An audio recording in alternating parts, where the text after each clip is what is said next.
C'est un barrage souple et mobile qui s'appelle Watergate. Rien à voir avec ce qui s'est passé il y a quelques années aux États-Unis, on est bien d'accord. Évidemment, non. C'est une bâche plastique que l'on installe devant une zone qu'on veut protéger et le barrage s'élève avec le niveau de l'eau. Expliquez-nous comment ça fonctionne. On a des images sur RMC Découverte. Alors, ça fonctionne. Donc, on place la bâche sur le sol. Oui. C'est la toile de fond qui, elle, va faire le grip, l'accrochage avec le sol. Qui va s'accrocher au sol. Voilà, et qui va épouser d'ailleurs toutes les anfractuosités. Et ce qui va nous permettre de nous placer un petit peu partout. Oui. Au bout, et puis, il y a une toile supérieure, la toile qui va s'élever avec le niveau d'inondation. Oui. C'est la poussée d'Archimède, dans ce cas-là, qui fait son travail.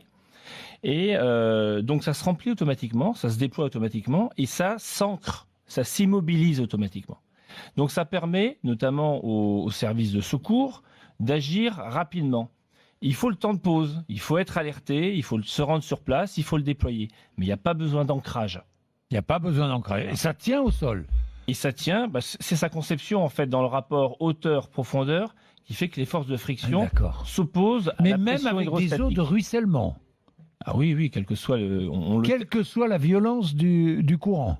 Oui, parce qu'on le teste, nous on le teste en rivière par exemple pour simuler l'inondation. Oui. Donc on bloque une rivière, on pose le même barrage en aval, on ouvre le barrage amont et on regarde le comportement. Et c'est fait pour résister à des eaux diluviennes. Oui, diluvienne. Je sais que vous vendez Watergate partout dans le monde. Oui. Aujourd'hui, c'est en pleine développement. Un peu moins en France. Un peu moins en France. Alors, il ne s'agit pas, vous ne sauvez pas des vies humaines. Quoique, en limitant les effets d'une inondation, vous pouvez sauver des vies humaines, mais directement, vous ne sauvez pas des vies humaines. En revanche, vous contribuez à limiter les dégâts. Oui, je pense d'abord que c'est un effort collectif de toute la société, de tous les acteurs. Ce sont des sujets qui sont compliqués. Alors, sur une inondation lente, comme on pourrait voir en région parisienne, là, on est en protection des biens. Voilà. En revanche, en inondation torrentielle, comme on a pu le constater dans le Var, les Alpes-Maritimes ou là dans l'Aude, oui, on peut sauver des vies humaines. Je vous rappelle que les inondations du Var, beaucoup de personnes à Mandelieu sont mortes dans une résidence parce qu'ils pensaient qu'ils avaient le temps d'aller chercher leur voiture. Oui, dans le parking. Dans le parking. Et on a mis au point d'ailleurs, il y a récemment, une barrière de petite longueur qui fait que 15 cm de hauteur, mais qu'un gardien d'immeuble peut dérouler devant l'entrée du parking pour éviter que le flux, au moins dans les premières minutes, ne s'engouffre dans les espaces souterrains. Donc oui, humblement, on pense qu'on peut également intervenir pour sauver des vies humaines. Mais les vies humaines, le plus important, il y a deux facteurs, c'est l'alerte, précocité de l'alerte, donc la prévision, et ensuite l'éducation des populations. Nous sommes, à la différence d'autres pays en Europe, et on le constate, en retard sur cette partie de sensibilisation. Oui, la population n'est pas sensibilisée. Ça rejoint ce que l'on disait tout à l'heure sur les premiers secours. Même chose, William. Très peu de formation et trop peu de... Finalement, on ne connaît pas les réflexes, les bons réflexes à adopter. Oui. On n'est pas formé. On n'est pas formé dans ce pays. On devrait l'être même au niveau de l'école. Je pense que c'est dès les premières années.